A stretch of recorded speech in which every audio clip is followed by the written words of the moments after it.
A recent survey of Australia's fruit and vegetable growers has found a third of them are considering leaving the industry as falling consumption and low prices combine to make farming even tougher. Statistics show more than 93% of the population isn't eating enough vegetables, prompting a plea for Australians to eat healthier for their own sake and the health of the farming industry. Dietitian and nutritionist Gemma O'Hanlon is worried about the nation's health.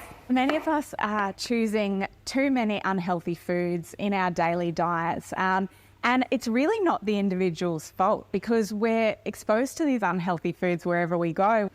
The pandemic, followed by a cost of living crisis, has seen more Australians turning to processed foods and away from fresh fruit and vegetables. Overweight and obesity, heart disease, type 2 diabetes, and many cancers are also linked with poor diet. So this is a real serious problem. The number of Australian adults eating the recommended daily intake of fresh fruit dropped by more than 7% during the pandemic, down to 44.1%.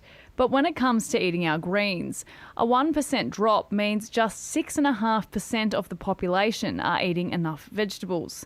Finding time to prepare them as our lives get busier is one issue, as is the perception that eating healthy is too expensive.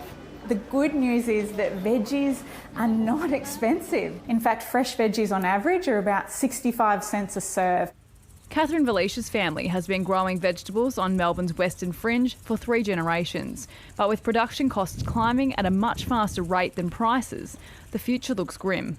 We're all looking at our businesses saying, we're growing produce that people don't really want, and with costs of inputs going up, where do we sit in this market?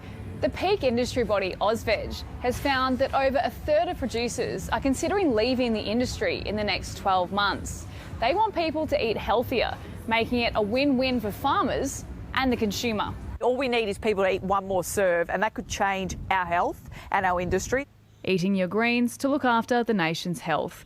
Jane McNaughton, ABC News.